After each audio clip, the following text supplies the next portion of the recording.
Just in case you don't have a loom at home and you want to create one, you can do one with a shoebox, you can do one with any kind of a box you have, or a piece of cardboard. So here I'm going to show you how to use a box. I have a box here. It's just a simple box that we got some things online for. You can see the size of my hand. So it's a little bit shorter than a shoebox, but probably just about the same width. So I'm going to show you a little bit about how to make this into a cardboard loom. You're going to need some kind of a strong string or yarn. Either one of these would work. I just think my colored yarn is going to stretch, and I'm going to use that for my weaving. This is what I'm going to use on my loom for my warp. I have a ruler. I need a marker or pencil or some writing utensil. Scissors should work fine for this. I don't think we need a knife. I have, again, a Cheerios box that I cut a couple of thin strips in, and a piece of tape. So we'll take a look at how to do this. Okay, so I showed you the box in the first video. Now, how do we prepare it? On the long side, you can see I cut that out, and I really just needed scissors, so I'm going to do this side just to show you. I don't want to compromise that corner, and I'm not quite hitting my line. I just need to make sure, I'm going to save that. I need to make sure I have room to get my shuttle across. So in order to do the ends here, I've also measured with my ruler, came along, okay, and I did, it's about 5.5 inches was the width here, and I measured each half inch, half inch, 2 inches, 2.5, 3, 3.5, 4. At each half inch mark, I made a mark. Then what I did was I did it on the other side as well. All right, so I did it there. And then I took my scissors and I had to turn it over to do this easier so I could see my mark.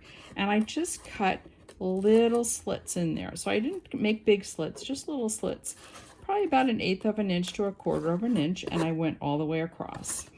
Notice I didn't cut these off, I kept them. They help keep this secure and sturdy.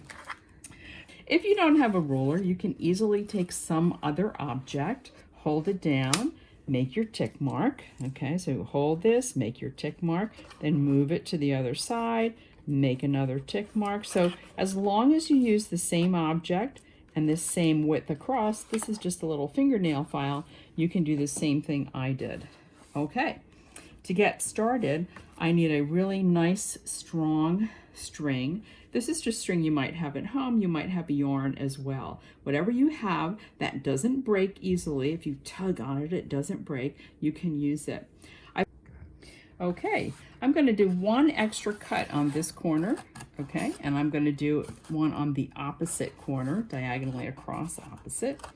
All right, that cut is where I'm going to start my yarn, my warp thread. Okay, so I've got this thread. I'm going to tie a few knots in it so I have a really big knot on it so it won't pull through the cardboard slit.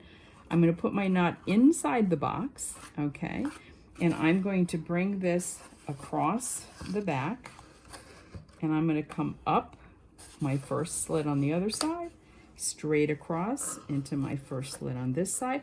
I want to pull it tight, but I don't want to bend the cardboard in. I just want that space to work.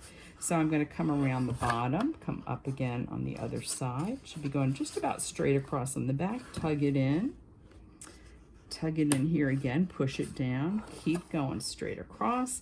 And you'll notice that I also am standing up while I'm doing this, and I have loosened my yarn here. It's actually kind of a little packing rope here. All right, I've loosened it and put it on the chair so that as I work my way around my box, I'm not always having to reach down and change it or pull it off of that.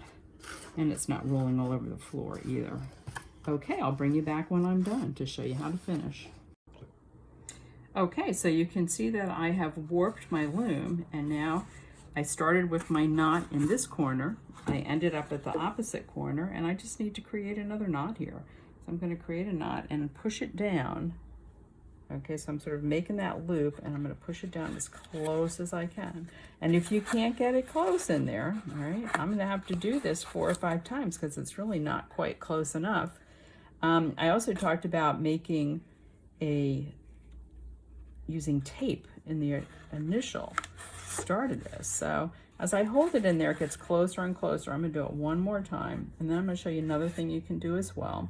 If you say, Mrs. Wilkin, I can't reach into that corner, all right, can't get in there to do that, just isn't working.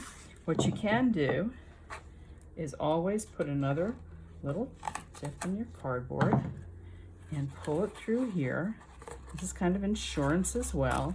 And now it's a little easier to access. So I don't want this to come off there. So you can now tie your knot here.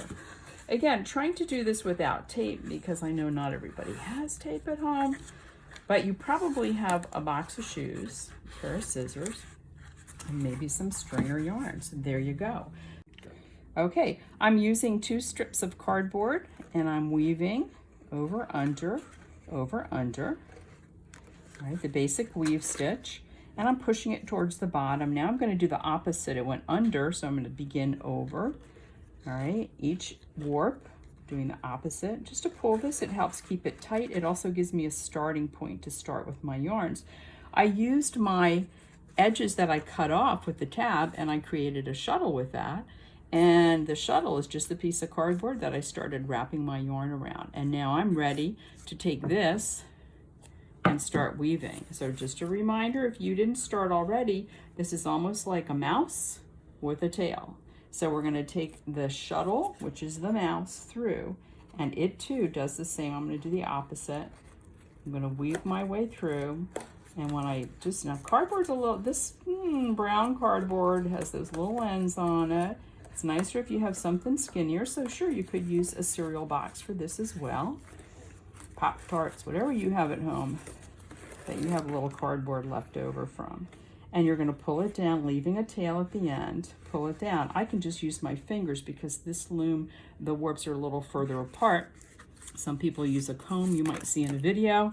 And here I'm at that end, and I'm going to do the reverse. I was under, now I'm going to go over. And just to show you this first step, all right, you can see 2 hands are working on it to pull the shuttle through. Pull the shuttle through, and keep your finger in the end, or do a little loop like that so it stays loose, and then when you pull it down, it pulls tight against that, and just continue weaving. There you go, how to make a cardboard box loom.